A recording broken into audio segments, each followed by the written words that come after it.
The cargo terminal at Epsilon Station buzzed with the controlled chaos of interstellar commerce. Freight haulers maneuvered, massive containers, while passengers from a dozen different species hurried between connecting shuttles. Marcus Webb wiped the sweat from his forehead and adjusted the manifest scanner on his wrist. 3 months working inventory control for Krell's shipping company.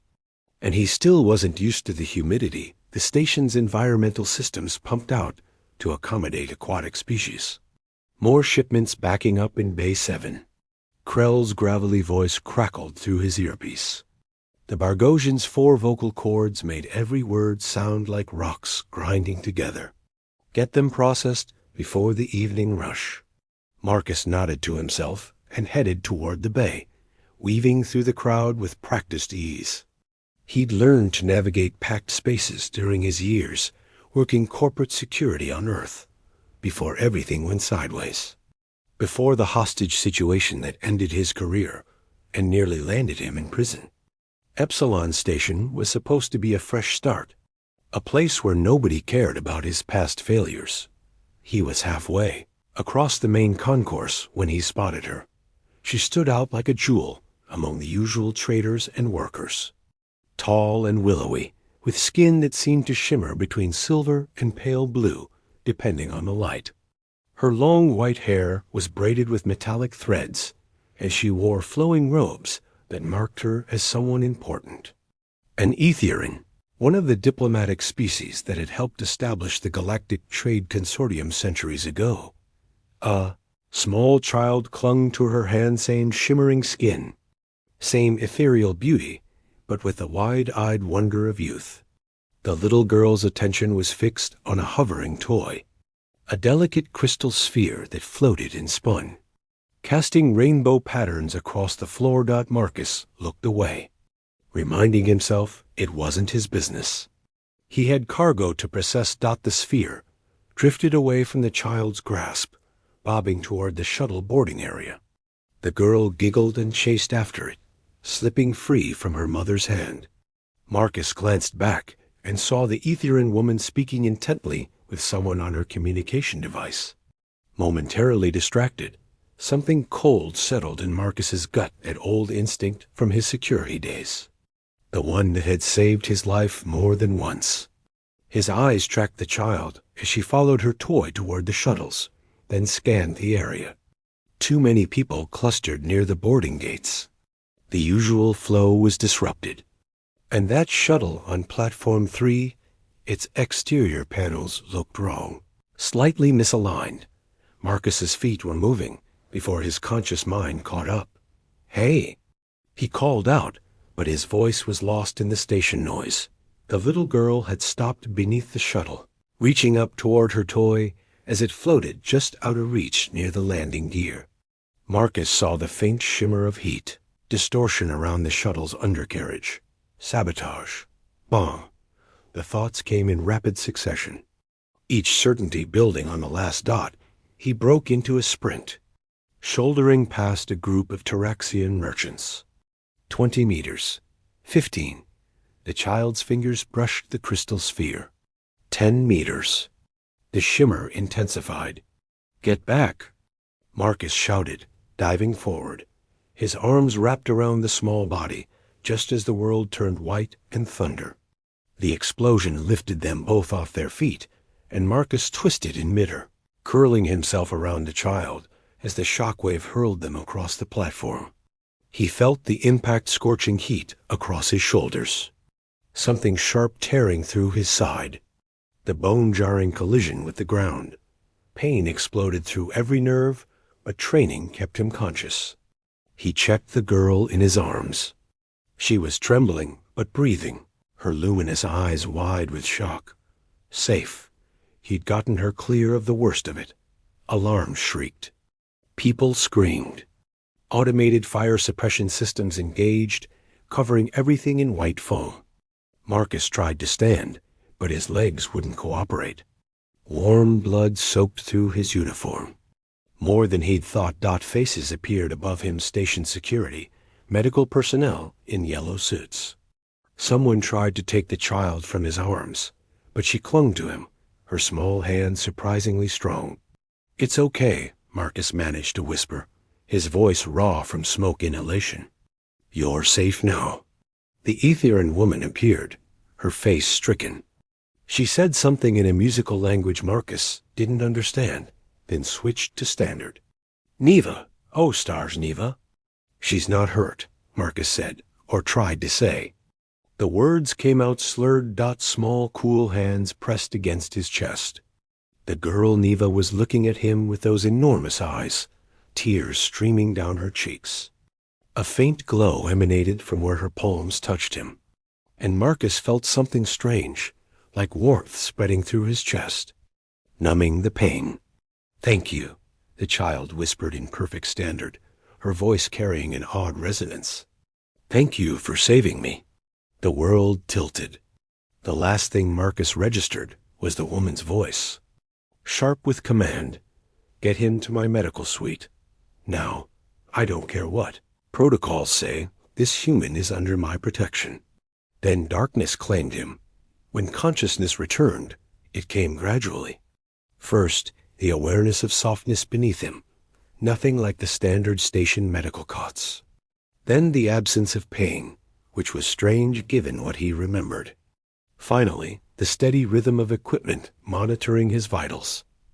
Marcus opened his eyes to an unfamiliar ceiling. It seemed to glow with its own soft light, colors shifting like an aurora. Definitely not station medical. The human wakes. The voice was melodious, tinged with relief.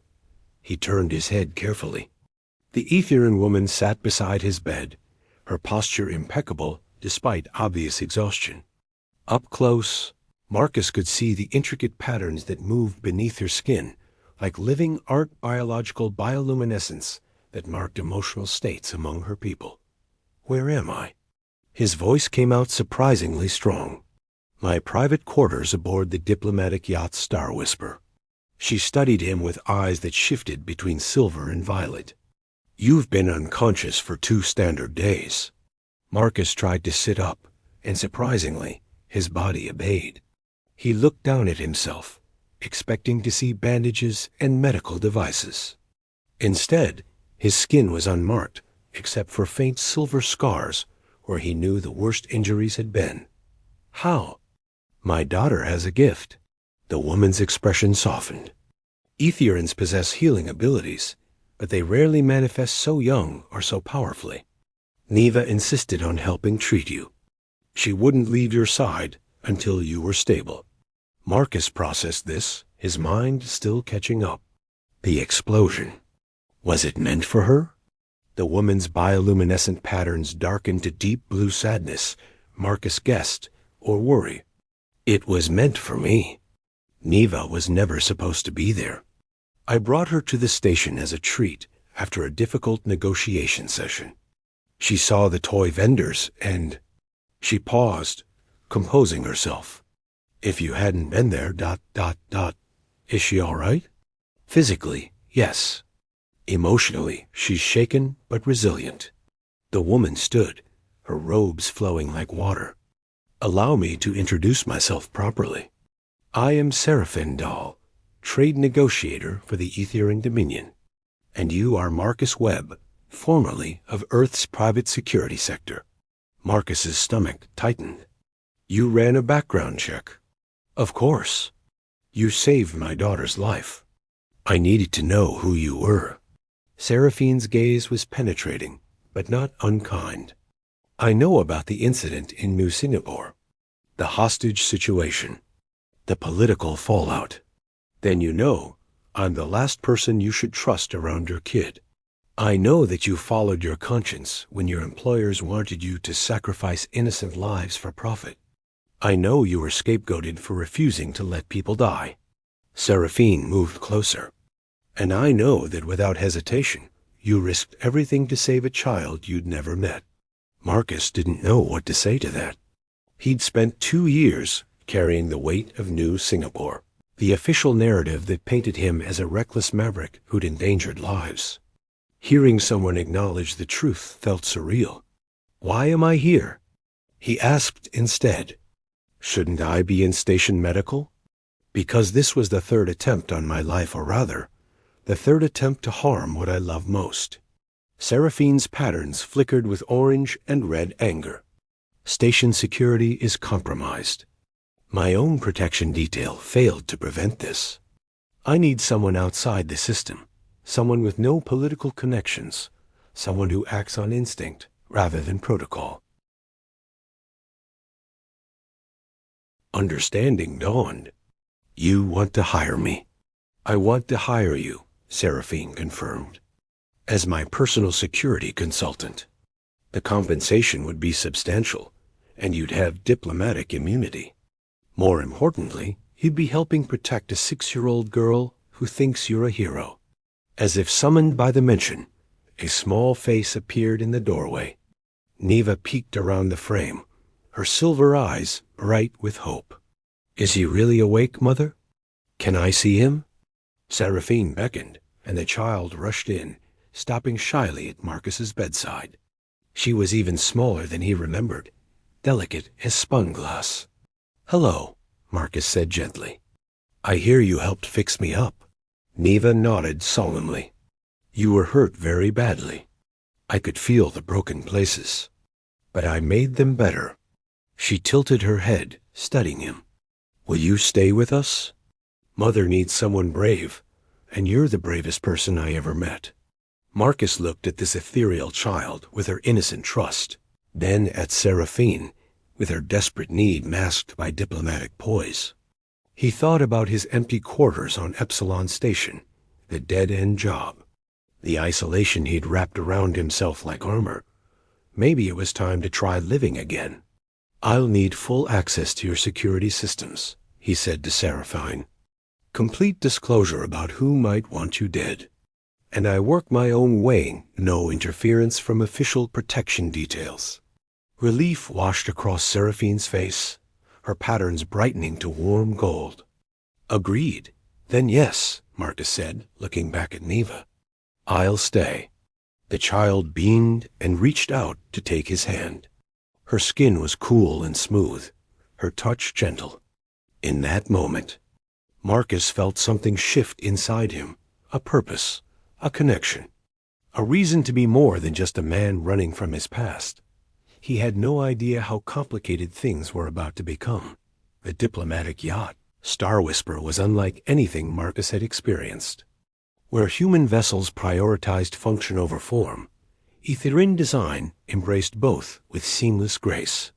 Corridors curved like flowing water, walls shifted opacity based on privacy needs, and the lighting adjusted to match the occupant's circadian rhythms. His quarters more spacious than his entire apartment back on Epsilon. Station featured a viewport that displayed real-time views of space, filtered through technology that made the stars appear close enough to touch. Marcus stood before that viewport now, 3 days after accepting Seraphine's offer, watching a passing asteroid field glitter like scattered diamonds. Behind him, the door chimed softly. Come in, he called, expecting one of the ship's crew. Instead, Seraphine entered, carrying a data tablet and wearing an expression of carefully controlled concern. She'd changed from her formal robes into something simpler, fitted tunic and pants in deep blue that somehow made her appear more approachable, though no less striking. I hope I'm not disturbing you, she said. I wanted to brief you on our situation before we reach the Etherin embassy on Proxima 7. Not at all. Marcus gestured to the seating area, where furniture seemed to grow organically from the floor. I was going over the security footage from the station explosion. Whoever built that bomb knew what they were doing. Seraphine settled into a chair, her movements impossibly graceful. What did you find? Military-grade accelerant, civilian timer, and a trigger mechanism that's popular with 3 different extremist groups. Marcus pulled up a holographic display from his wrist unit. The components are untraceable, purchased from at least 5 different systems. Someone went to great lengths to hide their identity. But you have suspicions. I always have suspicions. It's my job. Marcus studied the data, then looked at her. Walk me through your enemies. All of them. Seraphine's bioluminescent patterns flickered, a sign of discomfort he'd learned. That's a longer list than I'd prefer to admit. I'm currently negotiating 3 major trade agreements that would reshape economic alliances across 4 sectors. Each deal has powerful opponents. Tell me about the human treaty, the one mentioned in your background files. Her patterns shifted to cool silver-guarded.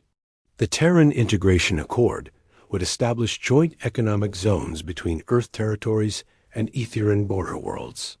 It's controversial. Many of my people view humans as dangerously unpredictable.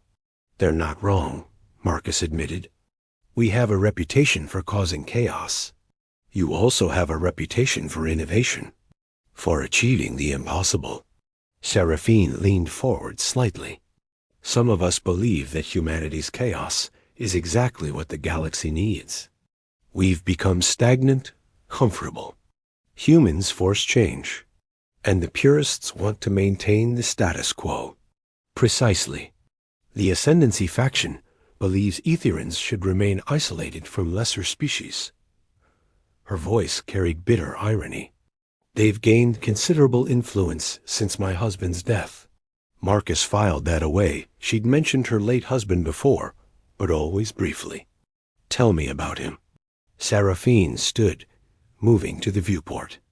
The starlight played across her features, highlighting the elegant bone structure, the patterns beneath her skin, pulsing with muted colors.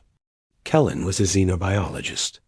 He studied cross-species compatibility, not just for reproduction, but for cultural exchange, medical advancement, shared evolution. She paused.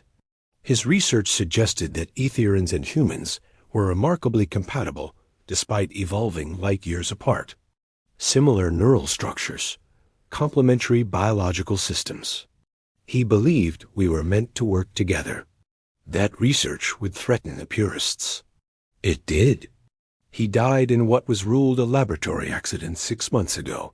Seraphine's reflection in the viewport showed pain beneath her composed exterior. But Kellen was meticulous. He didn't make mistakes. You think he was murdered? I know he was. I simply cannot prove it. She turned back to face him. The attacks began 1 month after his death. First a poisoning attempt, caught only because Neva's caretaker tested my food by habit.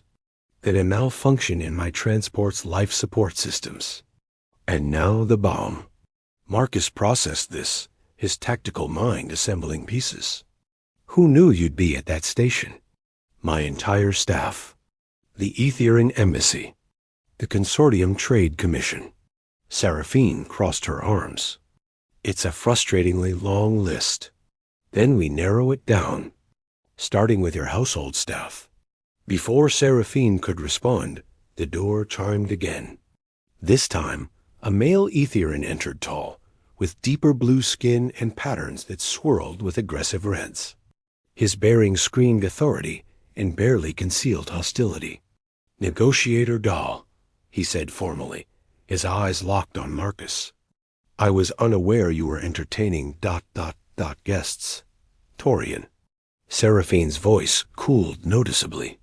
This is Marcus Webb, my new security consultant. Marcus, this is Torian Vex, my chief aide. Torian's patterns flared with orange anger or contempt. Surely you're joking. A human? To handle security? A human who saved my daughter's life while your recommended security team was nowhere in sight, Seraphine countered, her own patterns darkening. That bomb was a bomb that nearly killed Neva. Seraphine's voice carried steel beneath its musical quality. The third such attempt under protocols you approved. I'm making changes, Torian. If you cannot accept that, I'll accept your resignation. The tension in the room was palpable. Torian's patterns cycled through several colors before settling on cold blue. Of course, negotiator. My apologies. He glanced at Marcus with barely disguised disdain. I simply hope this human proves more competent than his species' reputation suggests. After Torian left, Marcus let out a low whistle. He's a charmer. He's been with my family for 15 years. I trust him. A double quote Seraphine trailed off. But he opposed your husband's work and makes no secret of his distrust of humans. Marcus finished. He's on the list. Everyone is on your list. Everyone is always on my list until proven otherwise. Marcus pulled up another holographic display. I'll need complete access to your ship's systems. Every crew member's background. Communication logs for the past 6 months. And I want to personally vet anyone who has contact with Neva. Seraphine studied him for a long moment. That level of access would give you incredibly sensitive information about ether and diplomatic operations. I can't protect you if I'm operating blind, and I cannot simply hand classified information to someone I've known for 3 days. Heroic rescue notwithstanding, her patterns shifted to warmer tones, not anger, but something else. Challenge, perhaps. You'll need to earn that level of trust, Marcus Webb. Their eyes met and held. Marcus felt the now familiar pull of attraction, stronger each time they were alone together. Seraphine was brilliant, fierce, vulnerable, and infuriatingly beautiful.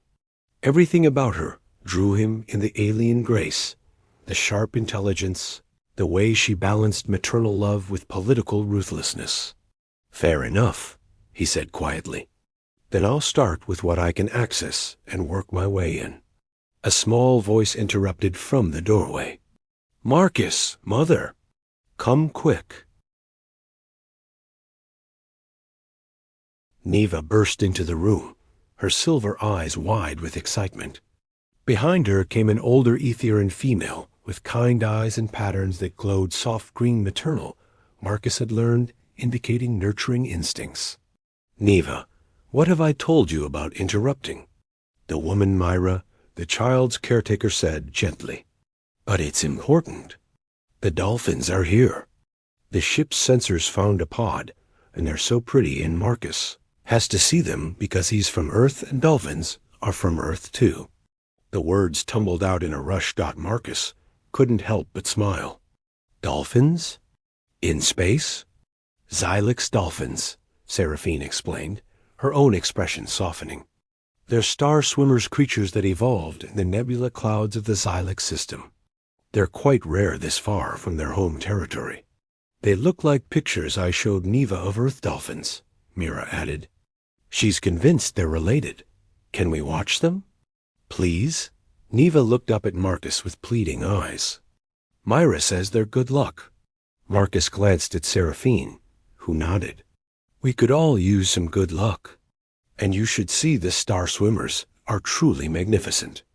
The observation deck was a transparent dome that offered an unobstructed view of space. Several crew members had already gathered, watching the pod of creatures that swam through the void as easily as their Earth counterparts moved through water.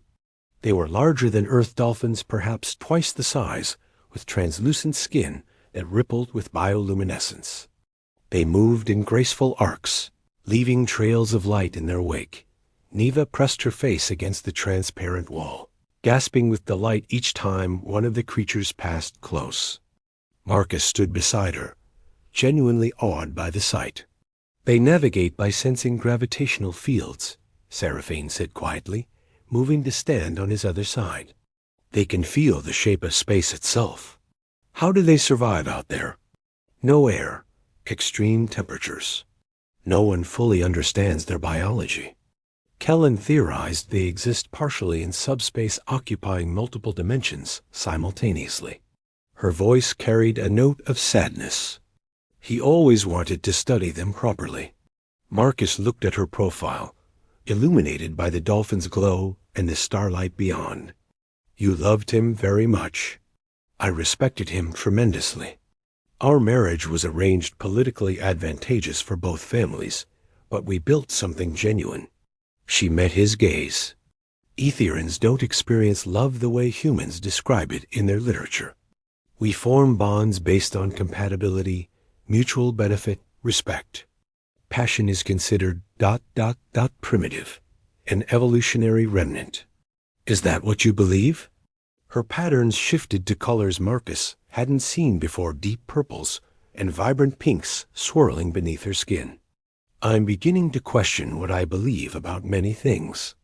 The moment stretched between them, charged with possibility. Marcus was acutely aware of how close she stood, the cool scent of her that reminded him of ozone and something floral. The attraction he felt was undeniable, dangerous, and completely inappropriate given their situation. A sharp alarm shattered the moment. "Security breach," announced the ship's AI in a calm, musical voice. "Unauthorized access detected in the environmental systems." Marcus's training kicked in instantly. "Myra, take Neva to her quarters. Seal the door and don't open it for anyone but Seraphine or me." He turned to the nearest crew member. "Alert the bridge. I want a full system diagnostic. Now. What's happening?" Seraphine demanded, her patterns flaring with orange alarm. "Someone's hacking your ship's life support. Get everyone to emergency stations." Marcus was already moving toward the nearest control panel, his fingers flying over the interface.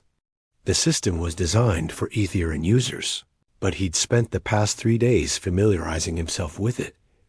Their unauthorized code, running through the atmospheric processing subroutine.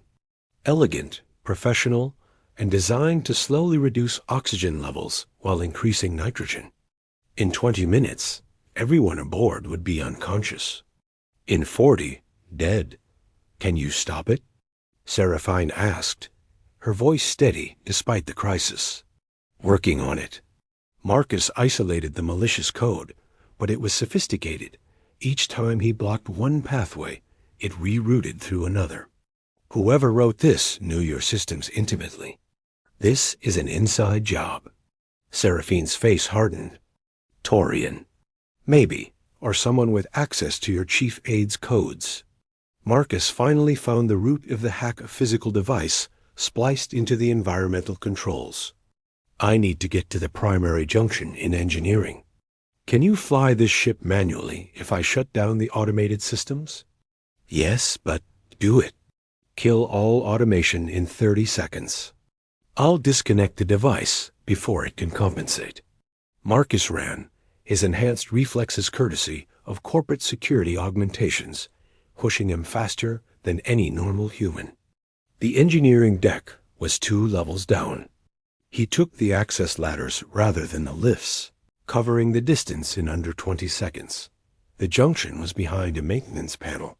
He ripped it open, found the device, a small black cube pulsing with red light, and yanked it free just as Seraphine cut the automated systems.